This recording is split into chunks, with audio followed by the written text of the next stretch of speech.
नमस्कार दोस्तों, welcome to UPSC prelims PYQ series. Today we will discuss another 5 questions of Indian polity, जिसकी help से आप ना सिर्फ पीवाईक्यू की प्रैक्टिस कर पाएंगे बल्कि आप अपने कंसेप्ट को भी रिवाइज कर पाएंगे। Today our first question is, which one of the following best defines the term state? A community of persons permanently occupying a definite territory independent of external control and possessing an organized government. B. A politically organized people of a definite territory and possessing an authority to govern them, maintain law and order, protect their natural rights, and safeguard their means of sustenance. C.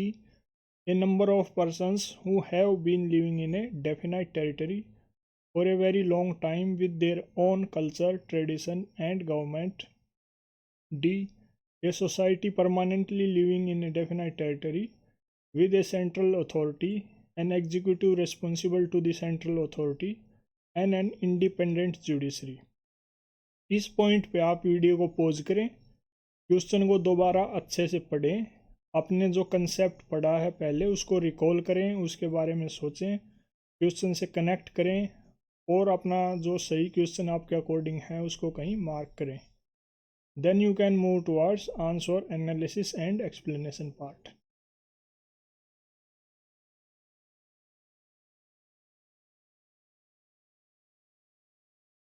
इस case में सही answer हमारा है ए. Right. देखते हैं क्या पूछा गया है. स्टेट की सबसे बेस्ट डेफिनेशन कौन सी है, यानी जो राज्य शब्द है उसकी सर्वोत्तम परिभाषा के बारे में पूछा गया है.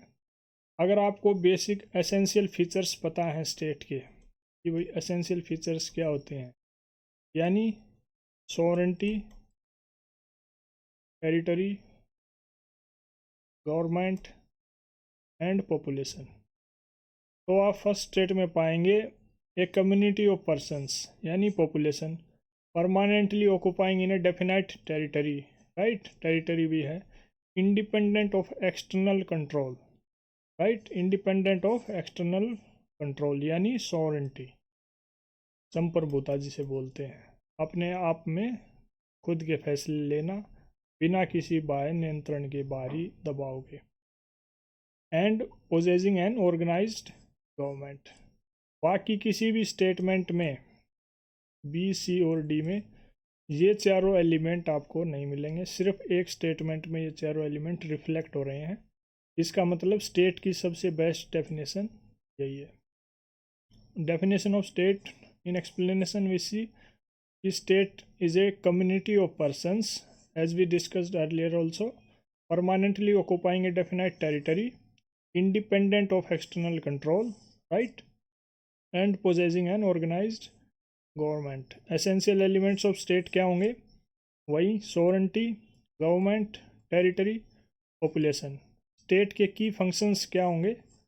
Law and order, rights and liberties, public welfare को प्रमोट करना, पब्लिक सर्विसेज प्रोवाइड करना. पब्लिक सर्विसेज क्या हैं? जैसे education, health, electricity, right, water, ये सब पब्लिक सर्विसेज हैं. स्टेट का काम है इनको प्रोवाइड करवाना.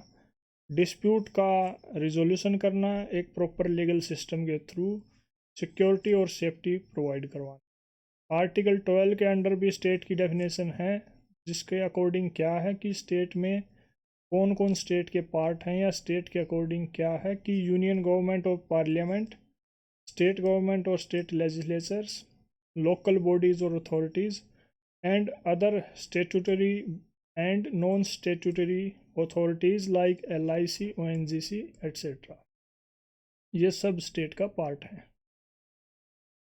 Moving to our second question, consider the following statements. Statement 1, in India, prisons are managed by state governments with their own rules and regulations for the day-to-day administration of prisons. Statement 2, in India, prisons are governed by the Prison Act 1894, which expressly kept the subject of the prisons in the control of provincial governments. Which one of the following is correct in respect of above statements? Both statement 1 and 2 are correct, and statement 2 is the correct explanation of statement 1. Both statement 1 and 2 are correct, and statement 2 is not the correct explanation for statement 1. Statement 2 is correct, but statement 1 is correct, but statement 2 is incorrect, and statement 1 is incorrect, but statement 2 is correct.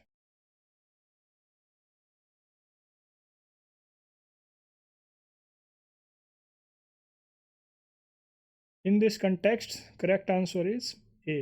It means both the statements are correct. Statement 1 is also true and statement 2 is also true. एक question similar पहले भी पूछा गया है 2021 में, prison से regarding है। Prison को कौन मैनेज करता है? स्टेट गवर्नमेंट मैनेज करती है। प्रिजन एक्ट 1894 के अकॉर्डिंग प्रिजन के जो सब्जेक्ट प्रिजन है वो प्रोविंशियल गवर्नमेंट्स के अकॉर्डिंग रन करेगा, कंट्रोल में रहेगा। 2021 में भी सिमिलर क्वेश्चन था। अगर आपने उस टाइम इस पे R&D किया होता तो आप इस टाइम इसको सोल्व कर पाते। अगर किया था तो then well and good. Reason इसमें पैरोल से रिलेटेड प्रोविज़न थे और स्टेट गवर्नमेंट जो है वो पैरोल से रिलेटेड रूल्स को कंट्रोल करती है, ऑन करती है। रीजन्स के बारे में देखते हैं। ऑलरेडी भी हमने डिस्कस किया है। शेड्यूल 7 की जो लिस्ट 2 है, जिसे स्टेट लिस्ट बोलते हैं, उसमें आइटम नंबर 4 किससे डील करता है?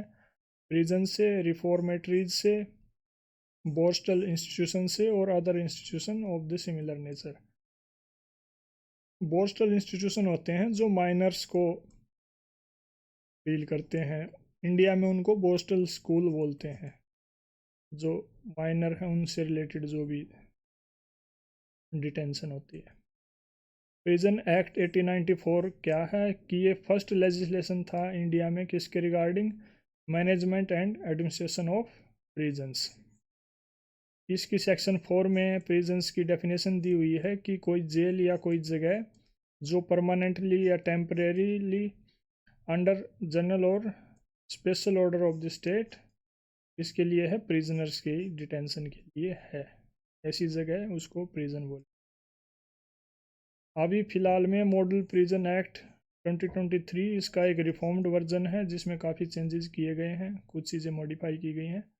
हर स्टेट की अपनी प्रिजन मैनुअल्स होती हैं प्रिजन्स को रेगुलेट करने के लिए, उनकी मैनेजमेंट करने के लिए। लेक्चर 20 में ऑलरेडी हम इसके बारे में बात करते हैं। Question number 3, the power of the supreme court of India to decide disputes between the centre and the states falls under its a advisory jurisdiction, B appellate jurisdiction, C original jurisdiction, D writ jurisdiction.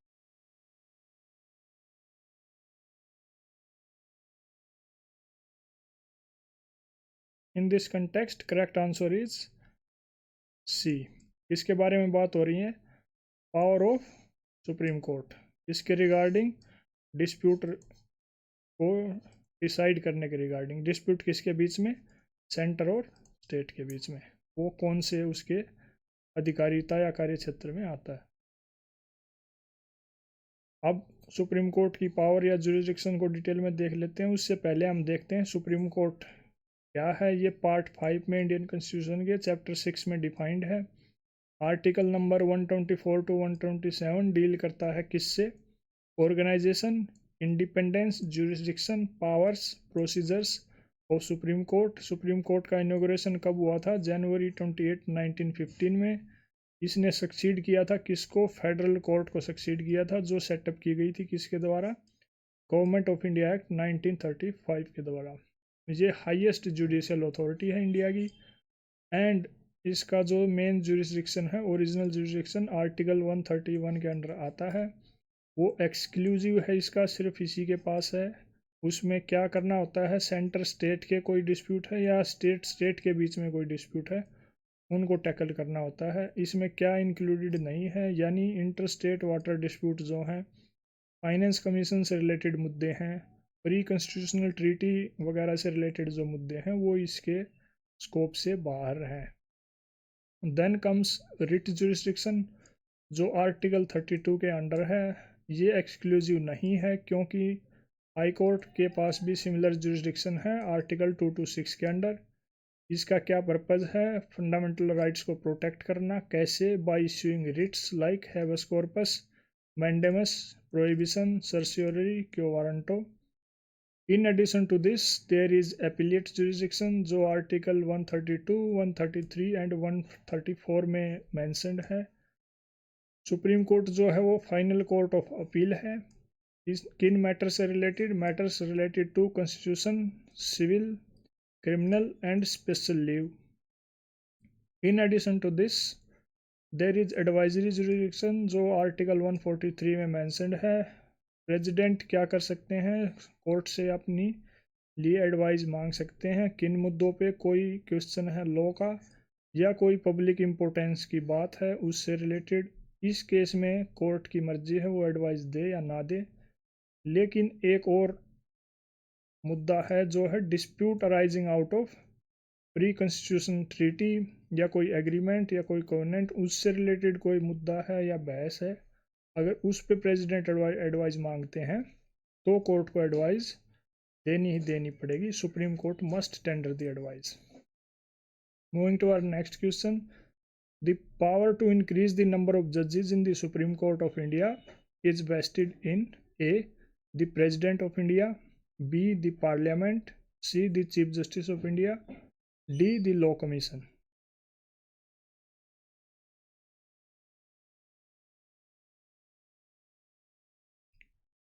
Correct answer in this case is B, that is parliament. किस चीज़ पे question है? Supreme court पे। किस बारे में?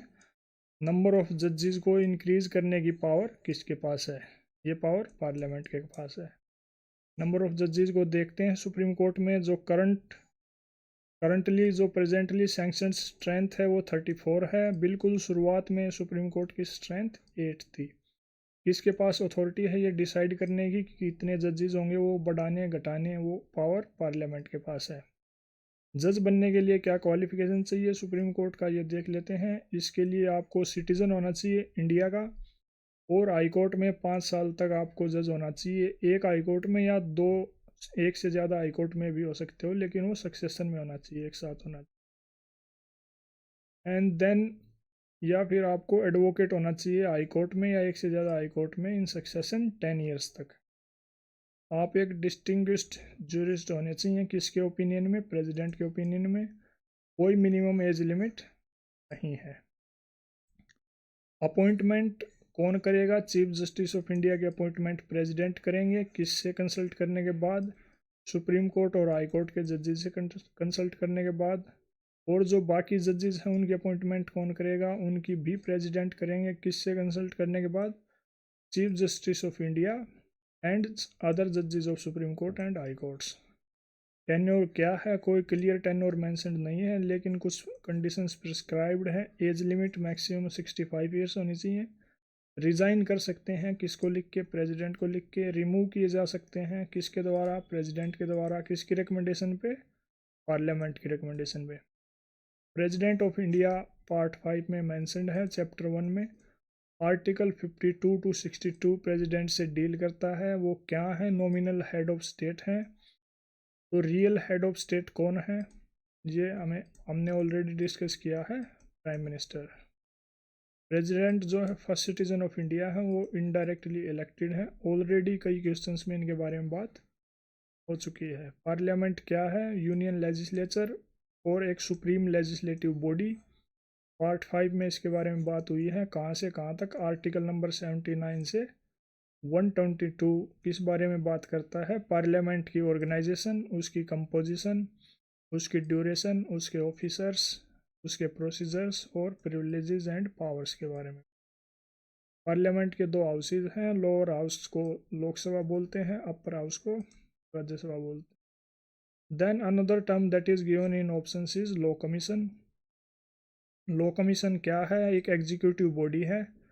किसने set up की? गवर्नमेंट ऑफ इंडिया ने सेटअप की। क्यों सेटअप की? रिसर्च करने के लिए और एडवाइज करने के लिए। किस बारे में?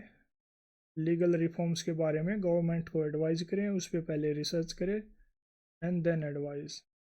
जो इंडिपेंडेंस से पहले फर्स्ट लॉ कमीशन सेटअप हुआ था वो चार्टर एक्ट 1833 में सेटअप हुआ था, उसके चेयरमैन लॉर्ड मैकुले थे। और इंडिपेंडेंस के बाद जो फर्स्ट लॉ कमीशन सेटअप हुआ था वो 1955 में हुआ था। MC सीतलवाद उनके चेयरमैन थे। अभी currently 22nd law commission of India चल रहा है, जिसके चेयरमैन जस्टिस ऋतुराज अवस्थी हैं। उसमें 7 मेंबर हैं। कौन कौन? एक चेयरमैन है, एक परमानेंट मेंबर है और एक सेक्रेटरी है, 2 पार्ट टाइम मेंबर हैं और 2 एक्स ऑफिशियो मेंबर्स हैं। Moving to our next and last question. In India, judicial review implies A. The power of the judiciary to pronounce upon the constitutionality of laws and executive orders. B. The power of the judiciary to question the wisdom of laws enacted by the legislature. C. The power of the judiciary to review all the legislative enactments before they are assented to by the President. D. The power of the judiciary to review its own judgments given earlier in similar or different cases.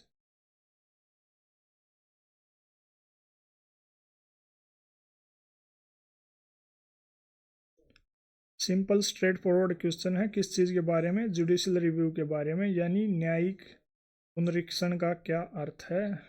A is the right answer. ये power है किसकी? Judiciary की। क्या करने की? To pronounce upon constitutionality of laws and executive order, यानी विधियों और कार्यपालिक आदेशों की संवैधानिकता के विषय में प्रख्यापन करने का न्यायपालिका का अधिकार है। जुडिशियल रिव्यू क्या होता है, इसे देख लेते हैं। जुडिशियल रिव्यू पावर है किसकी? कोर्ट की। क्या करने की? To examine the constitutional validity, यानी संवैधानिकता को जांचना। इस चीज़ की संवैधानिकता को, जो लेजिस्लेटिव एक्ट्स हैं, and declare them null and void, अगर वो इंडियन कॉन्स्टिट्यूशन को वायलेट कर रहे हैं। जैसे एग्जांपल फॉर आर्टिकल 13 में ये प्रोवाइडेड है कि अगर कोई लॉ फंडामेंटल राइट्स को वायलेट करता है, उसके खिलाफ जाता है या उन्हें उनके फेवर में यानी in sync with fundamental rights नहीं है, then it will be null and void. Article 32 supreme court को पावर प्रोवाइड करता है किस चीज़ की? फंडामेंटल राइट्स को प्रोटेक्ट करे, रिट इशू करके। Similar power is given to high court under article 226। Origin कहाँ है जुडिशियल रिव्यू के कंसेप्ट की? मारबेरी वर्सेस मेडिसम केस 1803 जो यूएसए में था, वहाँ से इसकी ओरिजिन हुई। इंडिया के केस में AK गोपालन versus state of Madras case 1915 में इसकी ओरिजिन है। सिग्निफिकेंस क्या है जुडिशियल रिव्यू का? ये सुप्रीमेसी ऑफ इंडियन कॉन्स्टिट्यूशन को इंश्योर करता है, रूल ऑफ लॉ को प्रमोट करता है, फंडामेंटल राइट्स को प्रोटेक्ट करता है एंड फेडरल इक्विलिब्रियम को मेंटेन करता है। स्कोप क्या है जुडिशियल रिव्यू का? इंडिया के केस में इसका स्कोप नैरो है and based on procedure established by law है, whereas in USA its scope is wide and based on due process of law. अब इनके बीच में क्या डिफरेंस है ये जान लेते हैं। प्रोसीजर एस्टेब्लिश्ड बाय लॉ के अकॉर्डिंग आप सब्सटेंटिव एस्पेक्ट ऑफ लॉ को देखते हैं। सब्सटेंटिव एस्पेक्ट का मतलब क्या है कि जो भी लॉ बना है, जो भी कानून बनाया गया है, वो करेक्ट प्रोसीजर के अकॉर्डिंग बनाया गया है और उसको बनाने के लिए अप्रोप्रिएट अथॉरिटी ने अपनी पावर एक्सरसाइज की है, यानी वो ठीक जायज़ जिस अथॉरिटी को बनाना चाहिए था उसी ने बनाया है और उसको बनाने में ठीक प्रोसीजर फॉलो हुआ है। सिर्फ ये चीज़ चेक की जाती है लॉ की कॉन्स्टिट्यूशनल वैलिडिटी चेक करते हुए। लेकिन ड्यू प्रोसेस ऑफ लॉ में substantive as well as procedural part को भी चेक किया जाता है। प्रोसीजरल पार्ट का मतलब क्या है कि लॉ रीजनेबल है या नहीं, वो जस्ट एंड फेयर है या नहीं, ये चीज़ भी चेक की जाती है। शेड्यूल 9 इस पे एक लिमिटेशन की तरह काम करता है। शेड्यूल 9 में जो भी मैटर रखे हुए हैं उनको जुडिशियल रिव्यू में चैलेंज नहीं किया जा सकता, लेकिन सुप्रीम कोर्ट ने IR कोयलो केस 2007 में यह क्लियरली मेंशन किया था कि जो भी 24 अप्रैल 1970 के बाद के मैटर्स हैं, they can be challenged under judicial review. ये कौन सा केस था? Kesavananda Bharati. And judicial review के बारे में लेक्चर 2 क्वेश्चन नंबर 2 में ऑलरेडी बात हो चुकी है। Link will be given in I button, you can visit and watch. That's all in this video. Thank you very much.